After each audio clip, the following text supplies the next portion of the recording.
All right, JR, take it away. Okay. Well, welcome everybody. This is J.R. Smith. I'm the president of Division II Athletic Directors Association. And this is the NATYCAA present webinar featuring Rod Olson. I know your time is precious. I appreciate you all being here. I will tell you that at the end of today's presentation, we will allow time for some Q&A. So if you want to log into the Q&A part of the Zoom, you can throw up questions and I'll pass them along to Rod. So if you do, if stuff that he says resonates and then you want to talk about it, feel free to do that. But without any further ado, Rod Olson, or Coach O, is the founder and CEO of the Coaches of Excellence Institute and the Coach O Consulting Group. He is an author and an expert on 21st century leadership and coaching.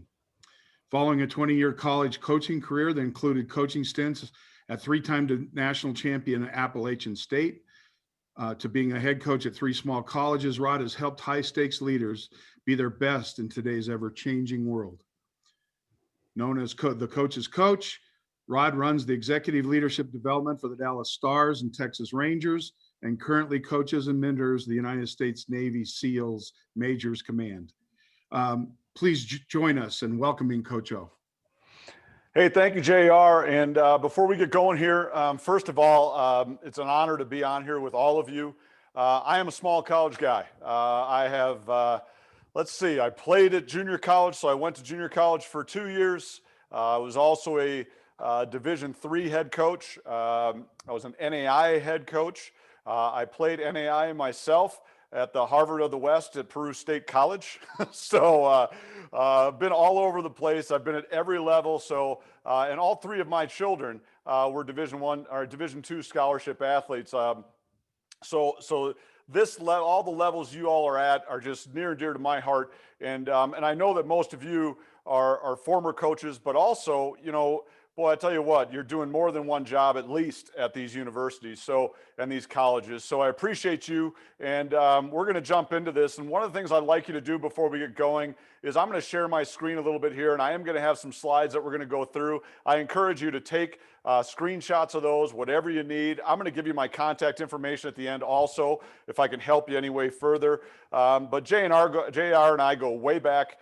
He and I have done a lot of work together just trying to help leaders and coaches all across the country. And as JR said, what I'm doing now is I mostly help leaders that are in charge of other leaders, much like yourself. And I spend a bunch of time also working with staffs and executive teams, but also one-on-one. And today what we want to do is we're going to get into the processes and the payoff that we're going to go through today. But I want you to see if you can go to a side-by-side view. That's going to be most helpful for you. And throughout this presentation, Jay and I are going to talk a little bit back and forth too. And this is going to be more of a workshop. But I'm going to share my screen here. And JR or whoever it is, if you guys could allow me to share my screen, that would help at this point. But there we go. And we're going to go through this. And this is going to, you know, when I speak and when I teach, and I'm a teacher at heart, you're going to see that there's a great deal of, let me see if I can just get this to go down here a little. There's a great deal of information I'm going to give to you. And at the same time, you know, when I speak and teach, it's like going to the buffet. You're not going to eat everything at the buffet, but we also don't want to insult your intelligence and not give you enough information. So we're going to give you a lot of information by design. As I said, screenshot, do whatever you want to do. They're going to record this so you can go back and look at it. But again, I want you to see if you can find 2 or 3 nuggets that can help you immediately, both as a leader and for yourself personally. Everything I teach is not only applicable to you as an athletic director or associate athletic director, but also to you as a person, and totally all these principles work for home life too. So let's jump into this. And again, we're talking about building your oasis in the desert. And obviously we're in a tough time right now. And I love this quote on the bottom. If you can't find happiness where you are, you won't be happy where you're going. And we're going to talk about what we're going to do next now and get this to move here. For some reason, there we go. I'm a big 3 Ps guy. I always taught never go into a talk, never go into a workshop or a presentation or a practice without knowing the 3 Ps. And the 3 Ps are what's the purpose, the process, and the payoff. And I talk over here about thriving during the quadruple pandemic. Quadruple really stands for it's not just COVID. It's not just the politics we're going through. It's not just the racism we're dealing with. And it's also the economic issues that many of you are being hit hard by also. So we're terming this as almost the quadruple pandemic. It's just ridiculous what we're dealing with and obviously unprecedented. But here's how we're going to teach you to build your oasis in the desert right now and really finish 2020 strong and also have a bridge to success for 2021. And again, I work with a lot of special forces leaders, working with SEAL team commanders and also the major commands of a lot of special forces. And a lot of the principles they use in chaos and crisis are super applicable here. One last thing. I don't have a PhD. My son does, but I don't. And I want to really you to understand that I'm going to talk like a coach. And I know most of you have either been or are coaches. And I want you to see yourself as a coach of your people, not just an athletic director or an associate AD or anything else. I want you to see yourself as a coach. So what's the purpose? Hey, the purpose is to encourage you to finish strong in 2020 and challenge you and give you tools to build a bridge to success for 2021. And the way we're going to do that is the first thing we're going to talk about is our current world and current mindsets. I'm going to give you some things that we've taken from combat and people that are on deployment and working in chaos and how those leaders got through it successfully and some of the tools that they use. And we're also going to assess the current world that we're in and what chaos does to us as leaders. The second thing I'm going to do is I'm going to give you tools to care for yourself and for your team. You know, one of the greatest things we have to do is remember the quote from my good friend Kelly McGregor: you can't give away what you don't possess yourself. You know, you can't have all sorts of energy and expect your people to have all sorts of great attitudes and everything if you don't. So it's got to start with you. But then we're also going to give you tools to do that and also tools for you to build your team. The third thing we're going to do is talk about a battle plan for building a success in 2021. I'm going to give you actual tools that we use, and we work with again, pro organizations, high-level universities, high-level Fortune 100 companies, and also the military. We're going to give you the same battle plans we use towards the end of our years to get ready for the next year, and I think you're going to like it. Very simple and really easy to implement in your schools and in your colleges. Now, one thing about me, I'm very, very much a systematic approach guy, but I'm a guy that, hey, give me principles, give me some systematic structures, but then give me the freedom and flexibility and the agility to put it in my personality and have it fit my school. You know, some of you are 2-year schools, some of you are at NAIA, D3, D2. Everything I teach you is going to be a great framework for you to put in your own personalities and fit it into your own team wherever you're at. I think that's very important. Last thing here is what's the payoff? Hey, what's the win? You know, what's the ideal final result we're going to get here today? Hopefully you'll leave this webinar, number one, encouraged. Number two, a little more equipped to even enhance the job you're doing. And then the last thing is feel empowered to lead yourself and your team to finish strong and then crush 2021. So one last thing here. If you want to be a better leader, I want you to be a better leader than when you came into this webinar. That's the goal. It's that simple. That's what NACDA and all of us want to do for you, is just help you get better. By the way, I don't go and work with places that are struggling. I'm very fortunate in that I get to go to places that are already pretty successful, and then my job is to help them get to that next level. And that's how I'm approaching this with you. All of you guys and gals are just really doing a bang up job for how difficult it's been. But some of you are struggling. All of us are struggling. But I want to help encourage you and then help you be even better. So with that said, one last thing before I jump to this next slide. I don't believe there's anything new under the sun. Yeah, I've written some books and all this kind of stuff and work with the Navy SEALs and blah, blah, blah, blah, blah, blah, blah. You know what? There's nothing worse than a guy who wrote a book and then he says he's an expert. All the books I wrote are very short and I'm a K through 12 PE major. So they're almost like picture books. But I want you to know that all the books I've written were based upon teachings that I was doing and people wanted follow-up. So I want you to know that when I say there's nothing new under the sun, I struggle with all the things that I'm going to teach you today. And when I say I struggle with them, I mean that the standards are high and it's a tough draw every day to go do these, but you can do them, especially if you're driven and want to be a 1%er. So let's get moving forward. First thing I want you to do is this little pyramid on the left here. We're going to do a little self-eval for yourself. And this little pyramid on the left comes from Frank Lencioni's 5 Dysfunctions of a Team. And if you've never read that, it's a great book, good little fable. And Lencioni's a great guy, good teacher. But these are the 5 things that he believes causes dysfunctions in teams. And what I want you to do right now is I've kind of gone the opposite here is I want you to rate your team right now, your leadership team. And that includes your coaches. All right. Not just in your direct department, but rate your team. Just take a sheet of paper right now and write down on a scale of 1 to 7. 7, it's awesome and perfect, which, by the way, we're all coaches and see ourselves as coaches. So no one's perfect, so you can't be a 7, but maybe it's a 6 and it's exciting. 1 is awful. It just sucks right now. It's awful and it's really tough.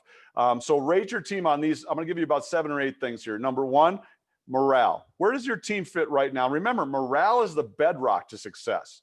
Morale is everything. If your morale isn't good, you got a problem. So on a scale 1 to 7, and be honest, no one else is going to see this but you. Second one I'd like you to look at is trust. What's the trust level right now amongst your team? All right. Do they trust you? Do they trust the university? Do they trust each other on a scale 1 to 7? Next one is team cohesion. You know, how's cohesion right now? Are you guys siloed? Are you scattered? I mean, come on, we're distancing so much and working from home and having to Zoom everything, you know, and this distance stuff is difficult. It's really difficult. So how's your cohesion right now on a scale 1 to 7? Next thing is, how committed is your team? And you know what? Throw yourself in there too, you know, because sometimes leadership is lonely. You know, in fact, if it's not lonely, sometimes you're probably not being a good leader. But if it's leader all the time, then you're jacked up. So, but how's your commitment on your team right now? Is everybody all in? You know, or you got people looking for jobs? You know, or you got people interviewing? What are they doing? You know, are they not happy? Where are they at? Another one here is, how's the care for each other on your team? You know, employee engagement and employee value, feeling valued is just massive in the corporate world right now. But how about the care for each other? Is there legitimate, authentic care? Would your people say that you care for them authentically? On a scale 1 to 7, how is it? Here's a couple more. How's the accountability? Now, remember, accountability, here's how it works. It's pretty simple. Bad teams, all right? Bad teams, bad organizations, bad staffs, they have no accountability. Average teams, the leaders or the coaches or the bosses do all the accountability. That's average teams. Now, above average teams, elite performing teams, high performing teams, they police themselves. The accountability is amongst the players and amongst the staff themselves. So on that scale, how does your team rate on a scale 1 to 7? 7 would be, yeah, we all hold each other accountable and it's super healthy. We can say anything we want to each other. 1, I'm having to do every single thing. I'm having to hold everybody accountable all the time. Drives me crazy. Okay, last thing is are you getting results daily? You know, one of the things I think what we forget about is at the end of the day too, our job isn't just to develop young men and women. It's just not to make a difference in the community. You got to get results too. You got to win. You got to find ways to make money. That's all part of the process too. You got to find a way to get the kids to be disciplined and behave in the classroom and behave off the field and off the court, not just on. And we got to get those coaches in line too, right? That's so important. But how are the results daily on a scale 1 to 7? Are you guys getting stuff done or not? And be honest with yourself. Last one here is, are you excited for the future? Is your team excited for what's coming? Or are they just beat down to nothing? And, you know, quite frankly, that happens. We're in a tough spot right now. Now, quick thing, make a note right now, just right next to all your scores. Make a little note. What does this inventory reveal to you already? You know what, if you just were brought in as a consultant, someone like me, you know, when people bring me in, they tell me where they want to be. And then I do an assessment of where they are. And then I help them cover that gap or find ways to bridge that gap. And one of the things we always do is an inventory. So what does this inventory reveal to you? What if you were a consultant and looked at this athletic director's list right now and those were his or her numbers? What would you think? And what's it revealed to you? Remember now, we're going to come back to this, but keep your notes handy. All right. So I promised you we'd talk about what we're dealing with today, right? And our mindsets and everything else. Well, here's the first thing. We're going to talk about 3 truths about chaos that we're dealing with as leaders today. And we're in chaos, crisis, pandemics, whatever you want to call it. But these are really important. And we teach these to leaders that are in chaos and in constant chaos too. And they work. But remember, these are things that chaos does to us and they're not good. Number 1, chaos is an expert at pulling us from the main things, such as people, values, and communication. You know, tell me if over the last 6 to 7 months, you haven't been pulled away from all the things you would really like doing, like spending time with your coaches and your staff, and the boy, how about just resetting our values and our mission? And how about just communication? Man, chaos makes it so hard to communicate. Here's another one. Chaos can cause leaders to abandon their courage when needed most. Boy, I'm telling you, man, I've seen athletic directors and I've seen CEOs and we've seen head coaches, everybody. Chaos hits and all of a sudden it's like they forget that they need to stand up and do the right thing.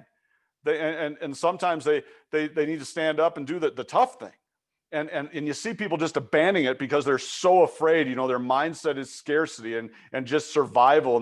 And chaos moves us away from order, and it just confuses everything. All right. So here's a question. Rate yourself a little bit here. Do you operate in a fear or a faith-based mindset? And when I mean faith-based in this context, I mean faith means that you trust that the future is going to be okay. It means faith means you can believe without having to see something every single day.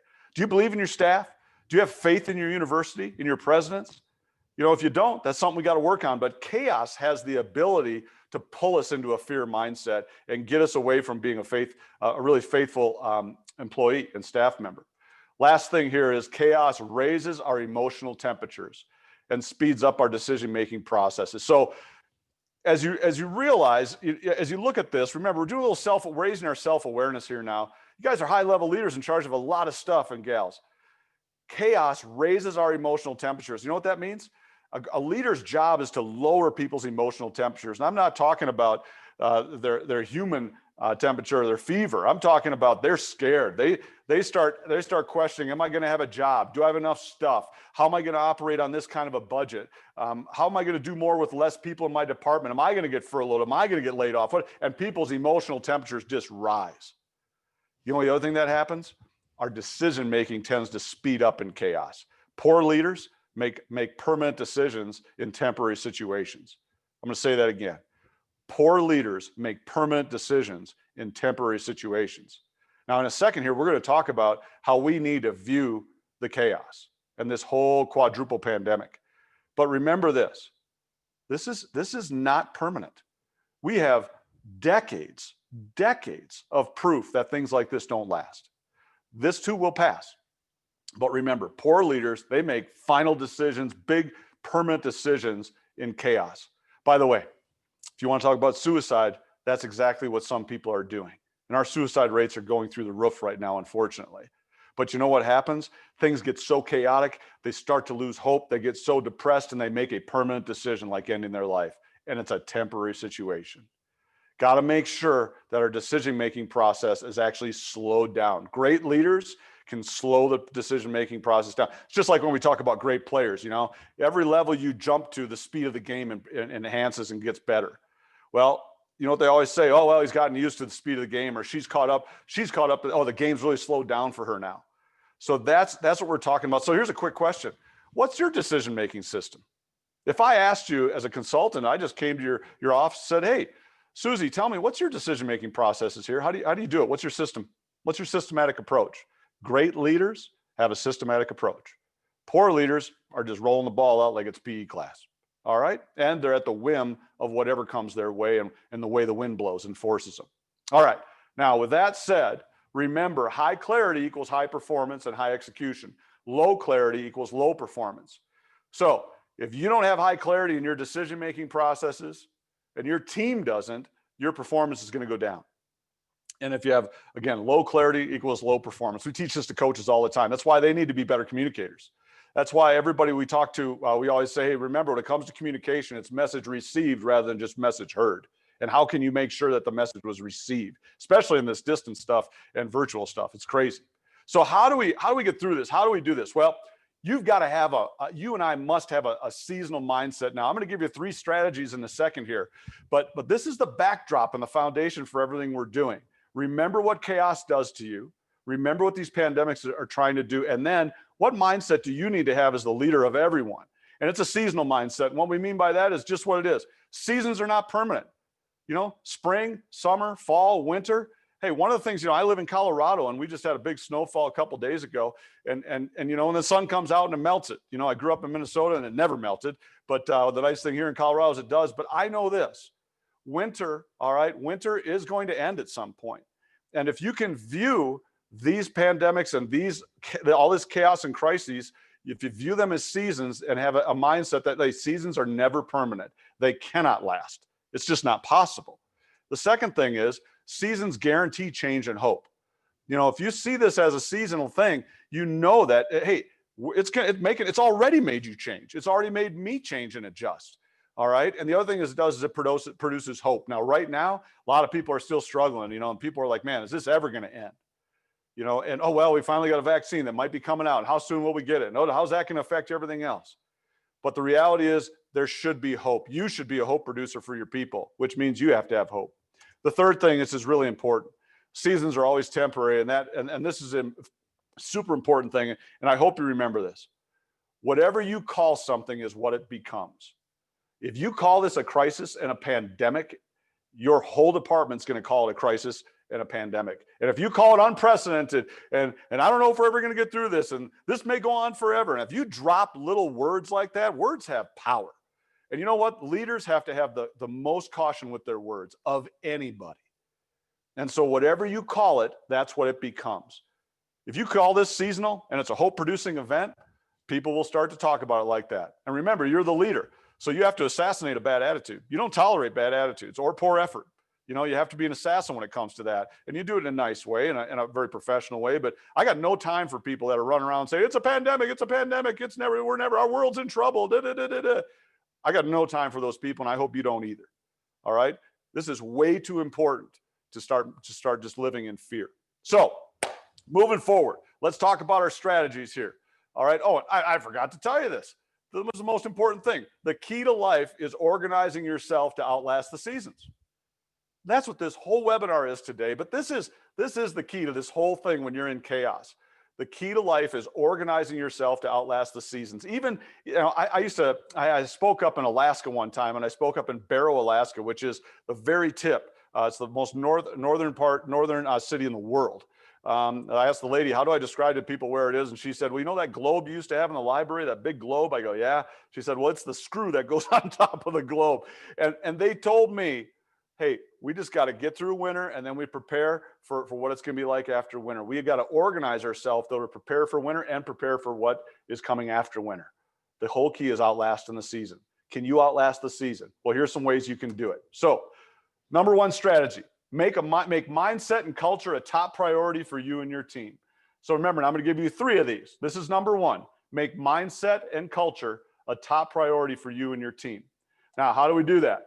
Well, this is the first action step I want to give you. And I'm going to give you these 7 objectives of an elite leader in chaos. Now, I shared these a couple months ago with a few ADs, but a few of you might have seen this, but I wanted to reiterate it because it's so important. These are 7 objectives of an elite leader in chaos. And I've gotten these from the best of the best. So I hope you take a screenshot and write these down. Number one, you got to lead yourself. You need to do a self check-in every single day, and you need to have routines. You need to break your day up into three quadrants. Morning, when you get up, do what you got to do to get yourself ready. You like coffee, have coffee. You like to work out. But if you like to pray, pray. But you got to do what you need to do to get yourself ready for the day, to have a great attitude and have great energy. You're leading your people. You must model the behavior you want to instill in other people. Let me say that again. You have to model the behavior you want to instill in your people. The other thing about routine that's so important is in the middle of the day, you should have a self check-in.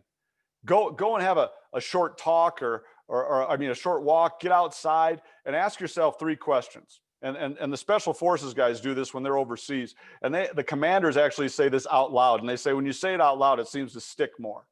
But here's what the 3 questions are. Number 1, who am I? And say your name out loud. And number 2, what do I do? Say, I'm the athletic director at such and such a university or college. And then, what do my people need right now? The third question is huge, right? What do my people need right now? And then get your butt off the walk and go do it.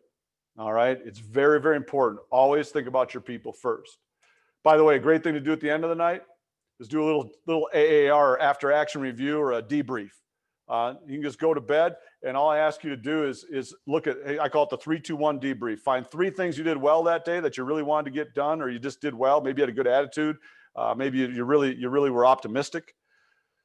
Second thing you do, the two part, is what are two things you punted on? You really wish you would have got them done, or you didn't have the attitude, or you said something you didn't want to say. And this could be at home too. Maybe you said something to your spouse you wish you hadn't. I just did it last night. I'm an idiot. You know, I told you this stuff is hard, man. I got a limp too. And my wife's talking to me and she tells me something that our youngest, my kids are, the two older ones are grown, and my youngest one is graduated college, but he's got 2 years left of eligibility, and he goes to Limestone University in South Carolina, and he's playing lacrosse and loves it. But something happened and we started talking, and I snapped at my wife, and I'm like, what am I doing? You know, but I got to make sure, I got to get better at it. So 3, 2, 1, 3 things you did well, 2 things you punted on. And then what's the one thing that you learned from that entire evaluation you just did about yourself that you're going to take into tomorrow? All right. We call it the learning of yesterday. Second thing here, I must lead my loved ones. You know who comes first besides you? Your family. So take care of your freaking family. and it's so important, because you know what? You guys take care of all the other coaches and gals. You take care of all the students and the student athletes. And you know what? You know who gets the leftovers? Your family. So we got to prioritize our family comes first. Okay. Number 3, I must lead my team and my staff. We're going to talk a little bit later, but I'm telling you, the number one way to lead your team right now is not staff meetings. Staff meetings are part of it. You know what the biggest thing is? One-on-one meetings. And we're going to talk about that when we come to strategy 2. I'm going to give you a 7-step process where you can have great one-on-ones with your people. Fourth thing here, I must be a master communicator with my people, with flat comms or flat communication in the chaos. No stovepiping or going dark. So here's what this means. I work with a lot of large companies, and then I'm also working with a lot of college coaches, both at every level. And you know what the number one complaint of coaches is right now? My AD's not telling me anything. You know, everything changes every day, so she just decided not to tell me anything. And all the coaches are wondering what's going to happen next. Even if you don't know the answer, you have to tell them you don't know the answer. And you have to tell them, hey, I'm looking at it on this day and I'm doing it day by day. But you got to communicate. Now, what does flat comms means? Flat comms means this is flat communication. There's hundreds of you on this webinar right now, and you're getting it directly from my mouth to your ears. Stovepiping is like what we did in grade school or kindergarten, when somebody would tell a story and go around the circle, and then we all would see how different the story was by the time it got to the end. Stovepiping is when you make a decision or you have something you want to communicate and you send it to your associate AD and then tell the associate ADs, tell the head coaches, tell their assistants. Not in chaos. Absolutely not. The one thing that they learned in the military, with people in the ocean on destroyers and people in Afghanistan on the ground, and then they're 400 miles away from them at another site of a base. In order to make sure everything works well, you got to have flat communications. And with technology today, there's absolutely no reason not to. By the way, I know there's some things that you can't tell everybody, but just make sure once a week or something like that, you're doing mass communication so people know where things are at. And don't go dark. Don't go missing.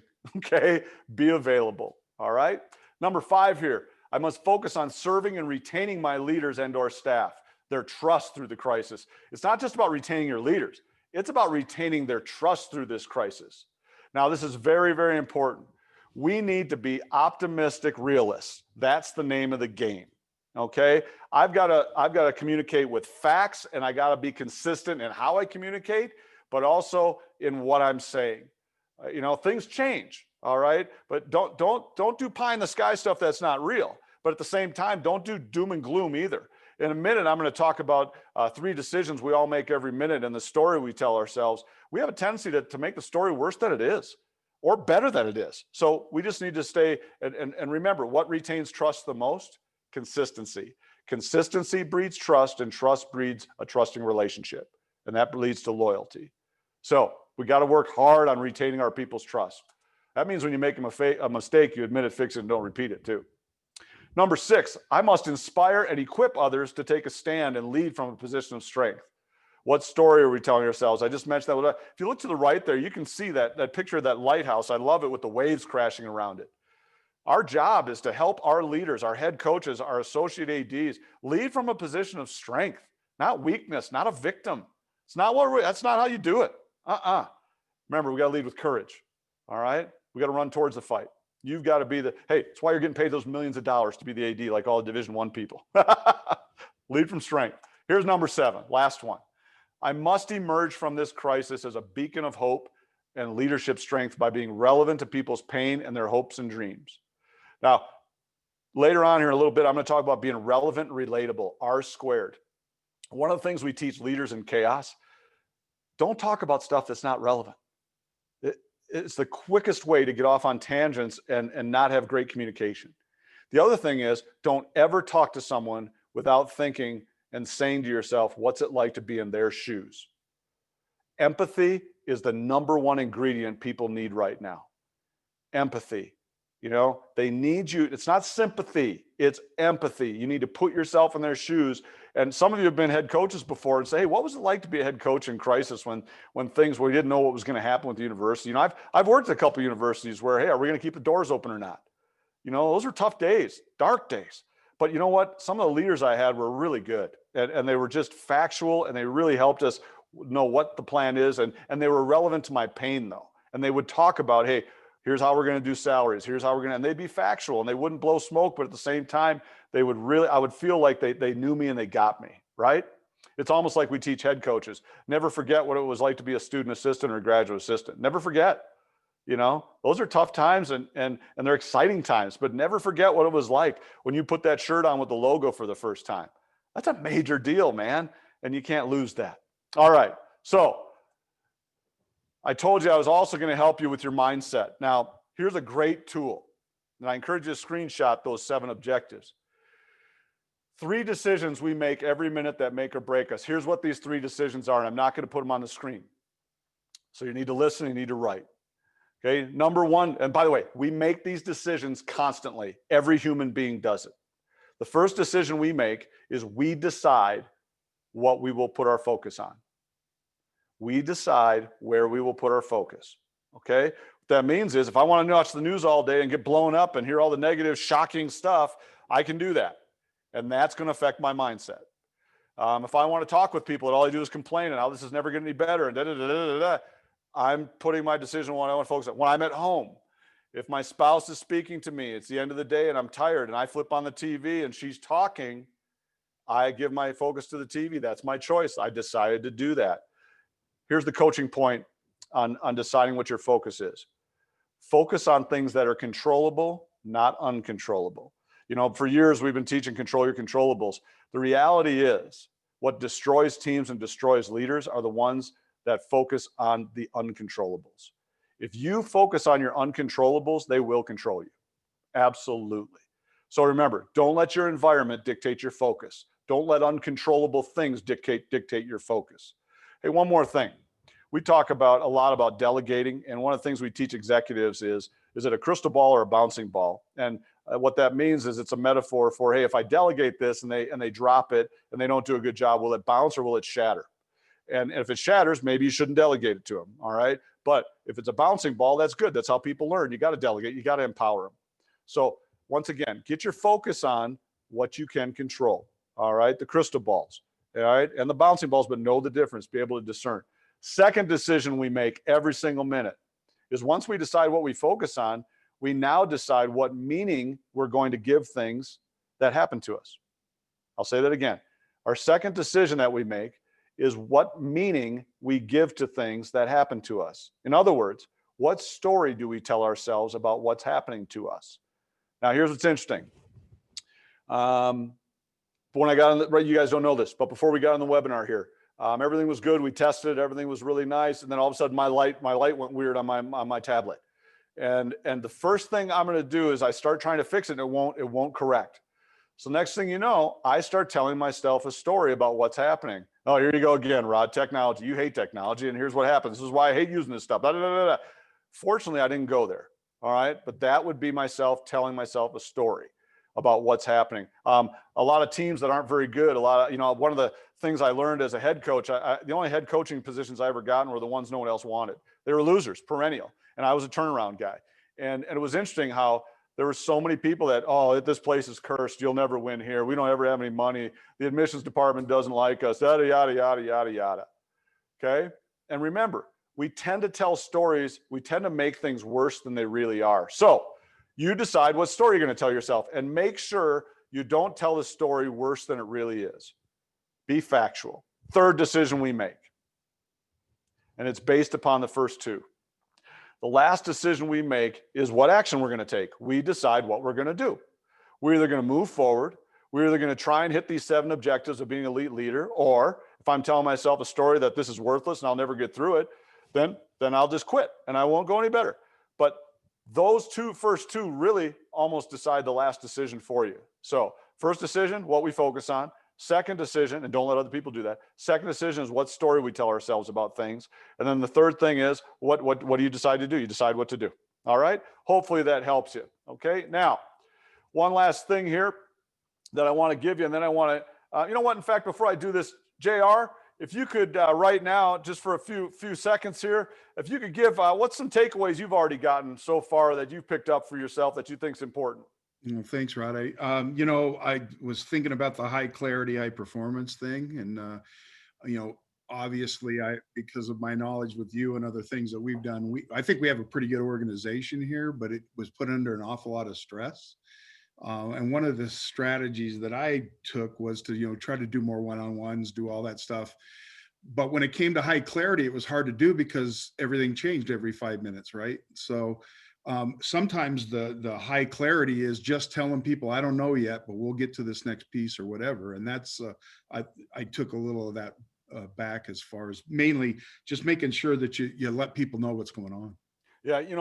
And I appreciate you sharing that, because at the end of the day, no information is not good information. It's especially in a crisis. And sometimes, you're on a need to know basis, like the FBI, right? And all that kind of stuff. And I work with the DEA and all these people at Quantico, and you know what? You don't keep your people in the dark though, because that creates distrust. So yeah, even if you don't have any information, new information, it's just important to keep updating them. And hey, I want to give you guys something here that is going to kind of melt into strategy number 2, but this is a great exercise that you can do with your team to help with mindset and culture. And by the way, with culture, you got to demand team unity. But here's what I want you to do is we want to activate, power in your team, cohesion, all those things we talked about, trust. And I encourage you to have a team meeting here. You got about roughly 6 weeks before the end of the year on the calendar. You probably have less than that to meet. But I would encourage you to get a no retreat, no surrender kind of attitude. You're going to burn the ships, the whole Cortez deal, whatever you got to do. Images are powerful. And just remember this little quote over here on the right: how you treat your people during a crisis or pandemic will be your legacy forever.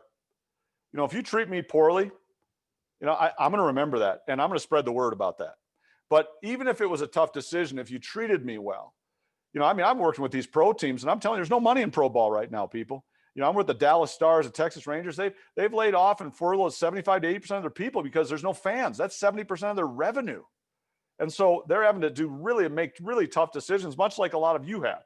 So treat your people well. But let's talk about what you can do. I love this exercise. So first of all, decide that together you're going to defend the standards and no one's going to complain. And what we talk about is that old story. Remember that? Be a thermostat, not a thermometer. Remember those? You got to have your people be all in.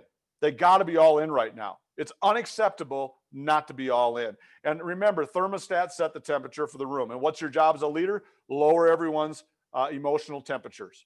All right. So they're the thermostats. They cannot let their environment dictate their focus or their emotional temperatures. Hey, first thing we do in this meeting, we decide that we're setting the standards and we're going to be thermostats and we're going to model the behavior and instill in others. But here's the exercise I want you to do. We use this and I love it. Call this sabotage. Here's what I'd love to have you do. Get your team together. And you can do this by departments if you want and split them up. But you have one big meeting and then break them out for a little bit. And you can do it on Zoom and put them in rooms and bring them back.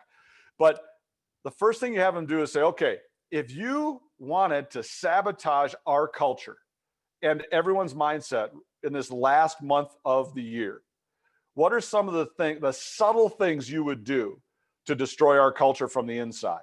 And by the way, you can't put a bomb in the gymnasium. You can't kill off the athletic director. All right. These have to be subtle, under the radar things that can absolutely tear apart the organization. Then what I like to do is set them off by department, have them come up with about 8 to 10, and then we bring them back and then we write them on the whiteboard. And we write everything down, like, hey, I'd start gossiping about the athletic director. I'd say she has a drinking problem, or I'd say that you know, he's cheating on his spouse or something. Then somebody else says, well, I wouldn't do that. I just start questioning everything in every meeting. And then everyone I talk to, I'd always say, yeah, I can't believe they're doing that.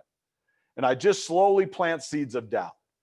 So you make your list. Maybe you get 15 to 20. It's kind of fun. The next thing you do, which is the most important part of the meeting, is across from each one, you have the group come up with the antidotes to that saboteur, to that thing they're going to do. So if it's gossip, how do you handle gossip? And you say, we don't allow it. Okay, well, how do we proactively not allow gossip? Well, you can't, here's one rule. You can't talk about someone if they're not in the room. All right. What's another rule?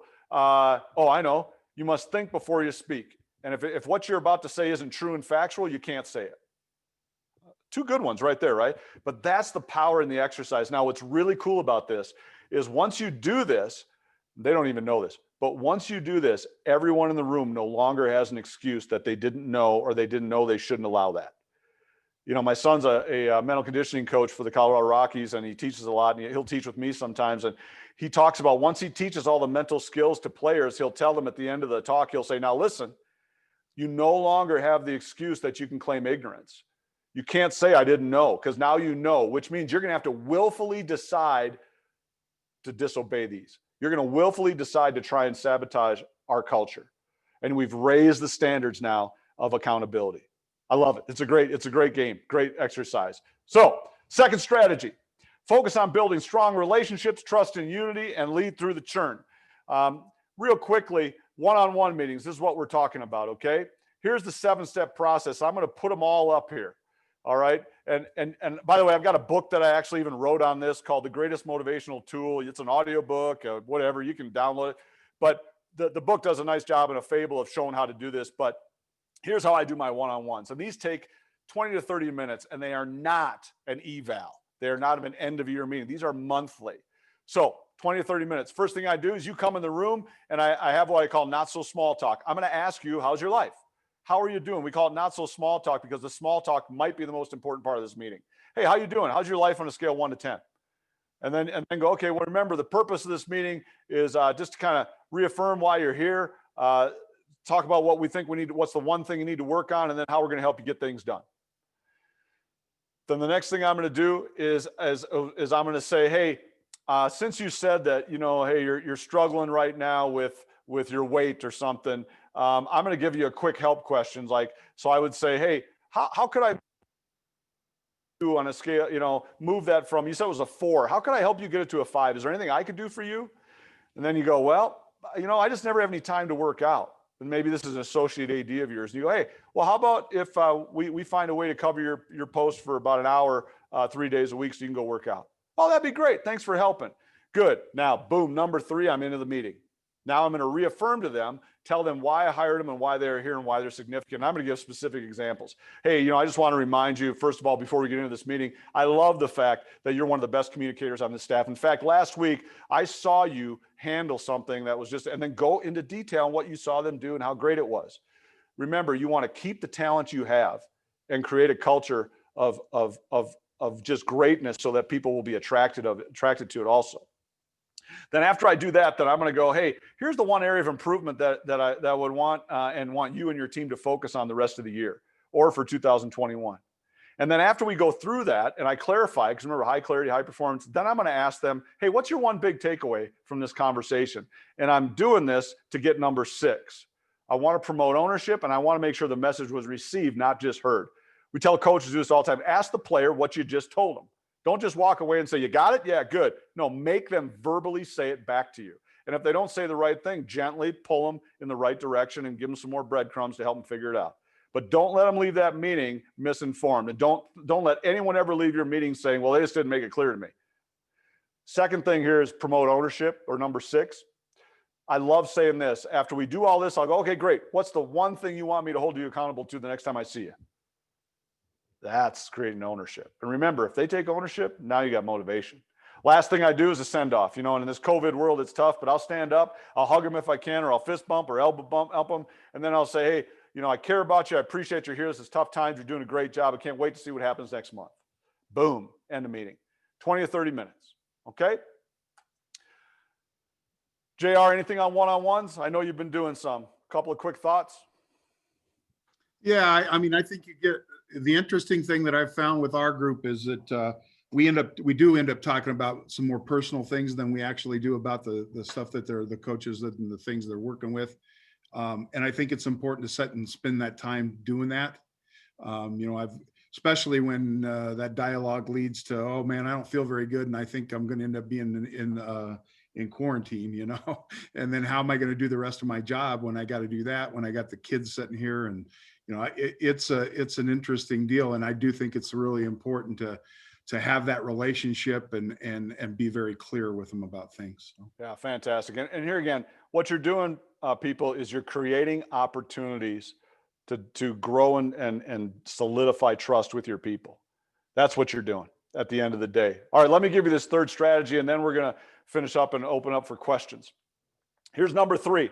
Build intentional roadmaps and bridges for success in 2021, and do it now. Do not wait until January. All right, now's the time. And I love this quote by Craig Rochelle. If you wait until you're 100% certain, you're always going to be late. So you can't wait till everything's perfect. That's ridiculous. It's like trying to have kids, man. You'll wait till you're 100 till you have enough money and enough safety and everything else. It's crazy, right? So if you wait until you're 100% certain to move, you're always going to be late. So how do you do this? It's pretty simple. You're going to have a mission meeting, and then we're going to develop what we call combat cards, and you're going to create the future together. Now, I told you I was going to go fast, but here's 3 questions to develop your team roadmap for success in 2021. First question to ask them, and remember, you can screenshot these. Where do we want to be at the end of 2021? What's our ideal final results in 2021? Where do we want to be? And I love that term, ideal final results. I use that when I coach people. Second thing is, where are we currently, and what are the gaps we need to bridge to get where we want to be? You got to do an assessment. And again, we can do this in a meeting. Just talk about it, put it up on the board. And then the third thing here, and by the way, this is exactly what I do when I consult. What battles do each of our departments need to attack? What are the things that each of us, we need to do our part to make sure we bridge that gap so we can get where we want to be?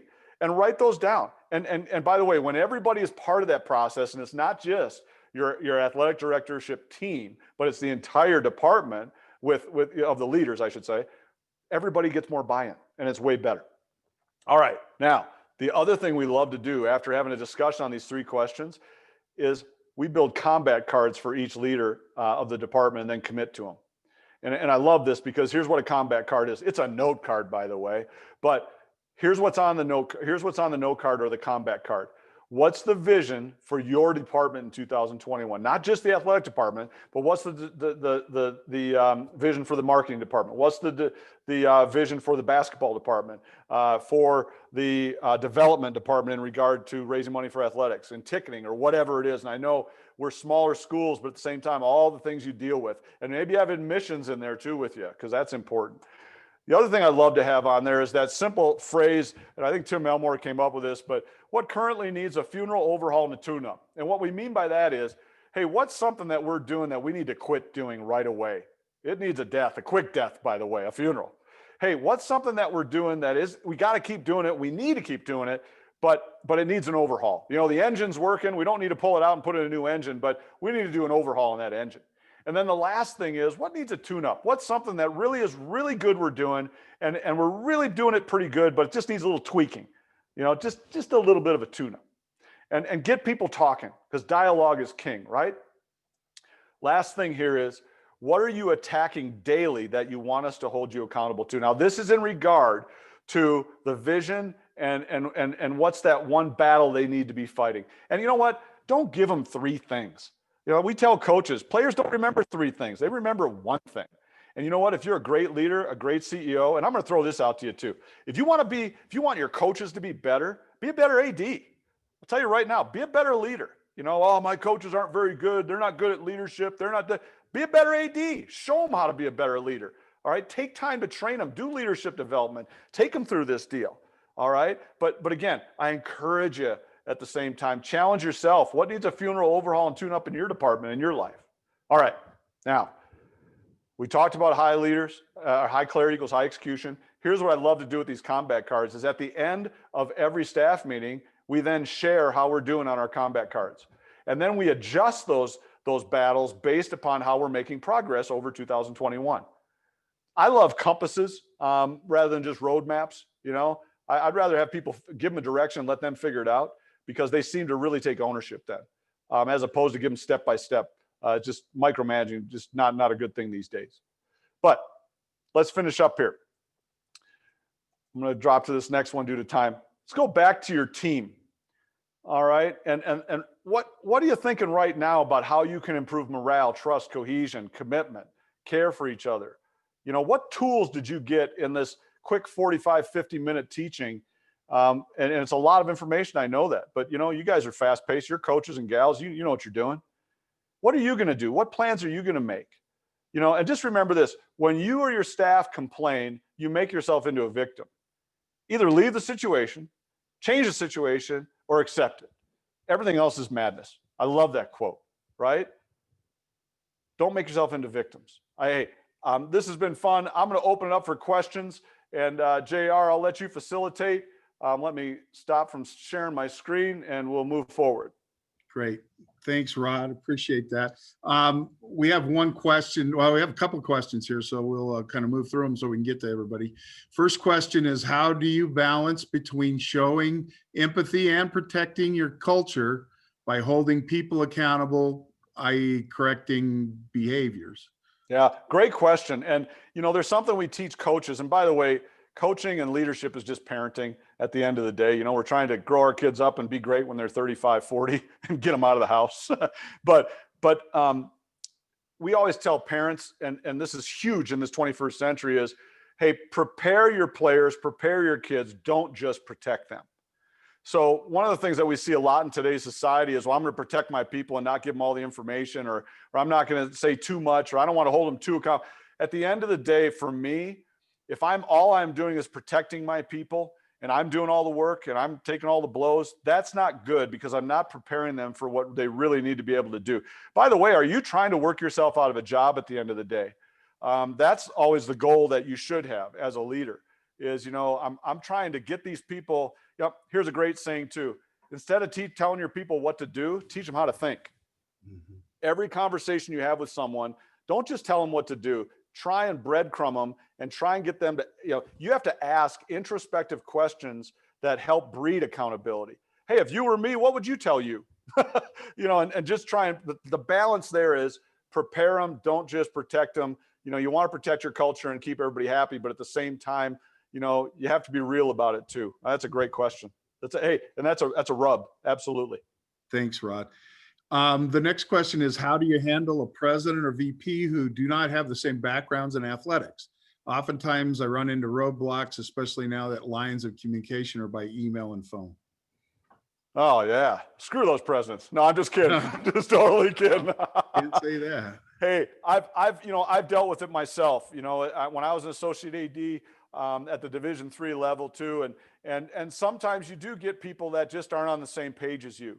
And I will tell you this, anytime that you have to lead up, you have to do it. Number one, you have to model how you want them to treat you, model it to them. And then the other thing I do is I don't let those guys off the hook. I don't barrage them with emails of information, but I do want to have dialogues with them. And I'm going to say, you know what? I appreciate the emails. I'd love to set up, because we're such a crucial time. I'd love to talk to your administrative assistant and set up a 30-minute meeting or 15-minute Zoom call every week, because things are changing weekly. And I would love to just stay up to date so I can give you what you need so you can do your job at a great level. The greatest, I think, technique is, how can you help them be better? And what I mean by that is, how can you make his or her job easier? And if you can show that to them, how you can help them do their job, and I don't mean show them how to do their job, but make their job easier and help them, they will want to talk to you more. All right. But it's all about relationship. And boy, it's tough sometimes to educate people that aren't on the same page. You bet. Keep swinging a hammer. Yep. Thanks, Rod. The next question we have is, when morale is low in light of the seasonal challenges, any suggestions on how to effectively utilize Zoom to provide a morale boost? Yeah, you know, I know a lot of you are at private colleges too, and I'm a guy of faith. But what's happening in the corporate world that a lot of people are doing, and I'm not advocating this, but they'll have happy hour at 4 o'clock where everybody has a glass of wine on Zoom and they're hanging out and just talking about life.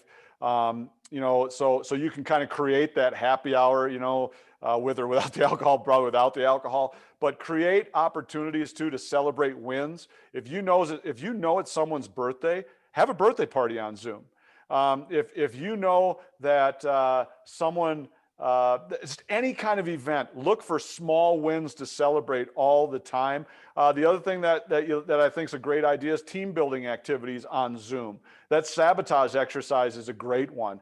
That helps with morale because you're solving problems. I tell you what else I love to do with high-level leaders is an epic fail exercise. Hey, what's your greatest fail? And then what'd you learn from it? Get them to think about things other than the pandemic. Talk about things other than COVID, other than politics, other than whatever. And that doesn't mean we're not working on racism. We're not working on COVID and all that. It just means, though, that get your people's mindsets away from, and I'm telling you what, celebrating wins, probably the number one way to do that. Absolutely. Great, Rod.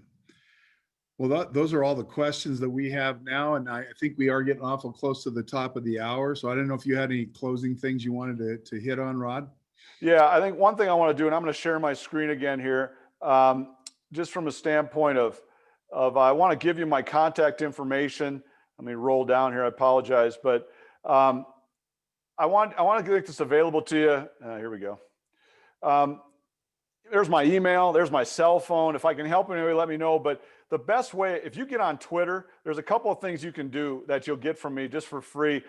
Every day I do kind of a tip of the day for leaders on Twitter. So if you follow me there, you'll get that. Then the other thing you do is I put my weekly free newsletter. It's an e-newsletter on there with a weekly leadership wisdom thing. And you can sign up for that for free too. But I just want you all to know I really, really appreciate you and anything we can do to help you. JR, I think we got at least one more of these, correct? Yeah, I just saw one come up here. If you want to hit it in the pursuit to empower your team, and as a coach, try and coach to become unnecessary. How do you deal with a fixed mindset that doesn't want to take that ownership? Yeah, fixed mindsets are interesting because at the end of the day, those people are actually going to get themselves fired. And if you can create a culture, again, I'll go to Coronado next week to train Navy SEAL instructors. And, one of the things that's on the grinder where they train guys is they have a sign on one of the doors that says defend the standards. And I remember I asked them, I said, hey, you guys are training the most elite lethal warriors on the planet. Why do you have a sign that says defend the standards? Isn't this the place where everybody knows the standard and does it? And they said, well, no, Rod, we're all humans. And we always will go to a fixed mindset and a lazy mindset if you let us. And he said, so we have to remind our instructors, remind everyone that's here, and we even put a sign up. We've got to operate to the standard all the time. So one of the things I would encourage you to do with people that are fixed mindset is, again, put them in situations where it's not acceptable. When you're in a meeting, have them teach. I love doing this. Hey, do me a favor. Could you teach just for 15 minutes on how you're helping your staff grow? I just love doing stuff like that to them. And just, hey, I'm the guy that when the elephant's in the room, I'm going to kick it. I'm not going to make fun of people. I'm going to honor them, but I'm going to put people in situations that are going to smoke out what they need to get better at. I'm never going to embarrass them or whatever, but I'm going to put people in a fixed mindset. I'm going to ask them to show the staff how their team and how their department's growing and how he's growing or she is as a coach. I just love doing stuff like that. And then having team exercises that also draw it out. Okay. Because people love to hide and isolate. That's what they love to do. Absolutely. Hope that helps. Well, Rod, we're at the top of the hour. So once again, I appreciate you being here today. And I appreciate all the folks who joined us. Hopefully you've had good takeaway from that. I know that Jason is going to send out copies of this talk today so that you'll be able to have access to some of the notes and review some of the pertinent points. So thanks again for everybody, and we'll look forward to seeing you. Hey, keep doing the small college thing. Hey.